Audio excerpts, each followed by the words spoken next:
आप सभी दीपोत्सव प्रारंभ होने जा रहा है। उसी के मध्य में एक उत्सव आता है जिसे हम छोटी दीपावली के नाम से जानते हैं, जिसे नरक चतुर्दशी भी कहा जाता है। कार्तिक मास में कृष्ण पक्ष की चतुर्दशी तिथि को नरक चतुर्दशी का पर्व मनाया जाता है। इस रूप से 14 नरक चतुर्दशी छोटी दीपावली नरक निवारण चतुर्दशी अथवा काली चौदस के नाम से भी जाना जाता है। इस दिन मृत्यु के देवता यमराज, माता काली, हनुमान जी और कृष्ण की आराधना करना बड़ा शुभ होता है। इस दिन क्योंकि चतुर्दशी होती है और उस दिन व्रत करने से, कोई साधना करने से उसका जो फल है वो कई गुना बढ़ जाता है। इस दिन सूर्योदय से पूर्व स्नान करके यम तर्पण अवश्य करना चाहिए। जैसे हम लोग पितृ तर्पण करते हैं, जैसे हम सूर्य को तर्पण करते हैं, वैसे ही नरक चतुर्दशी के दिन सुबह प्रातः काल सूर्योदय से पूर्व उठकर स्नान करके हमें यमराज के नाम से तर्पण करना चाहिए। उसको हम क्या कर सकते हैं कि अपनी अंजलि में जल लेकर 3 बार 3 अंजलि जल हमें यमराज के निमित्त अर्पण करना चाहिए और यम के नाम के ही शाम को हमें दीपदान करना चाहिए। हमें दीप अवश्य जलाना चाहिए।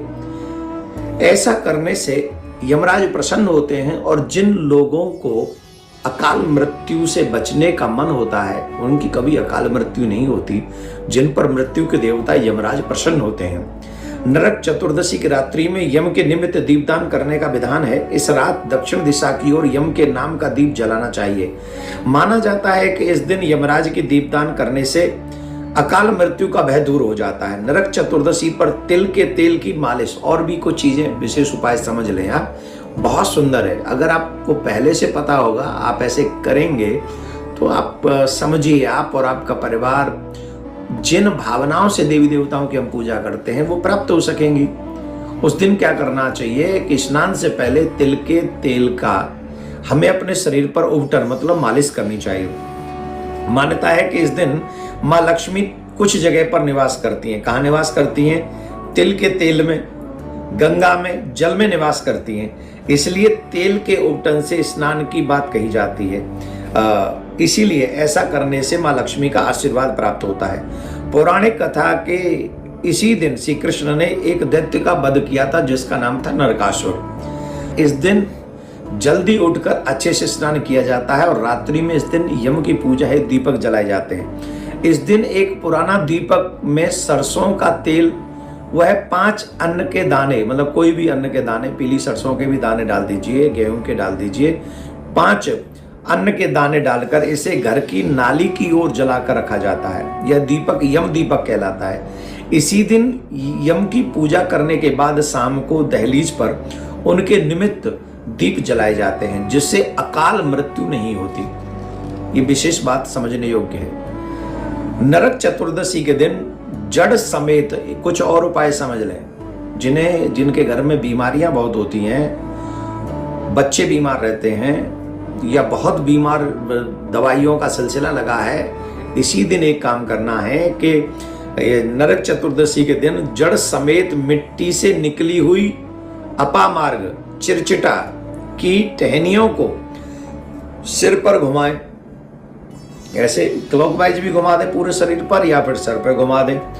घुमाने की परंपरा है। कहा जाता है कि ऐसा करने से आपकी सेहत को कोई नुकसान नहीं होता, साथ ही नरक का भय दूर हो जाता है। आप चाहें तो लौकी के टुकड़े को भी सिर पर घुमा सकते हैं, अगर चिरचिटा न मिले तो, अपावर्ग न मिले तो। इस रात दक्षिण दिशा की ओर यम के नाम का दीप जलाना चाहिए। माना जाता है कि इस दिन यमराज को दीपदान करने से अकाल मृत्यु का भय समाप्त हो जाता है। हालांकि इस दीपक को जलाने के बाद इसकी निगरानी भी करनी चाहिए कि कहीं ये दीपक बुझे ना। कुछ संभाल के ऐसी सुरक्षित जगह पर इसको रखें कि ये दीपक बुझे ना, और जब इसकी लौ बढ़ जाए तो इसे आप अपने घर में भी ले आएं तो शुभ माना जाता है। घर में संभाल के रख दें। ये तो हमने बता दिया। संध्या कालीन तो यमराज के नाम का दीपक जलेगा। एक मोली पर भी, जामोली समझ गए, हमारे मोरी बोलते हैं उसे ब्रज में, जहाँ के पानी वगैरह बहता है, जाता है घर के बाहर कोई, वहां उसको जला सकते हैं। और एक दक्षिण दिशा में यमराज के नाम से एक चौखट पे, अपने घर की चौखट पे भी शाम को दीपदान अवश्य करें। क्या नहीं करना चाहिए नरक चतुर्दशी के दिन, इनमें विशेष बात सावधानी पूर्वक सुने। नरक चतुर्दशी के दिन दक्षिण दिशा में कभी भी गंदगी नहीं करनी चाहिए।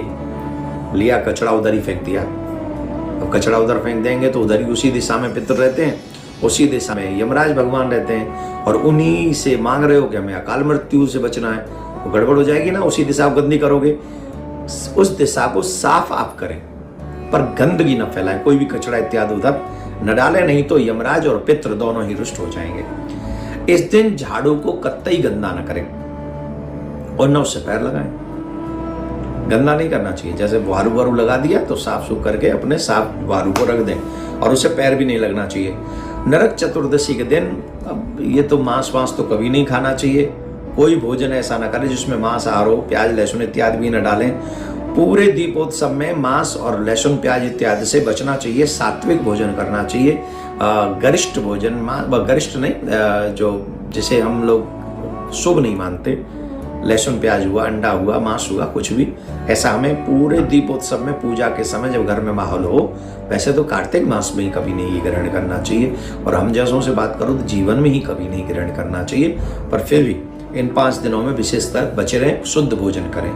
इस दिन तिल के तेल का दान भी भूलकर नहीं करना चाहिए, क्योंकि इसमें माँ लक्ष्मी का वास होता है। एक तरीके से अगर आपने तिल के तेल का दान कर दिया तो आपने लक्ष्मी माँ को अपने घर से विदा कर दिया, तो ये गलती से भी आप न करें। और जीव हत्या, चेंटी हो या कोई भी हो, ऐसी कोई हत्या नरक चतुर्दशी के दिन न करें, नहीं तो पितृ रुष्ट होंगे, यम रुष्ट होंगे और माँ लक्ष्मी रुष्ट होंगी। तो इन कार्यों को करने से आप बचें। और जो मैंने दीपदान का विशेष बात बताया, अकाल मृत्यु, आप जिन जिन को सुरक्षित करना चाहते हैं अकाल मृत्यु को, सबके नाम से दीपदान अवश्य कीजिए यमराज के नाम का। भगवान यम, आपके पितृगण, माँ लक्ष्मी आपके ऊपर कृपा करेंगे। सनातनियों तक ये वीडियो पहुंचा दीजिएगा, क्योंकि कई लोग तो ऐसे महानुभाव हैं जिनके घर में कभी कोई दीपदान नहीं होता।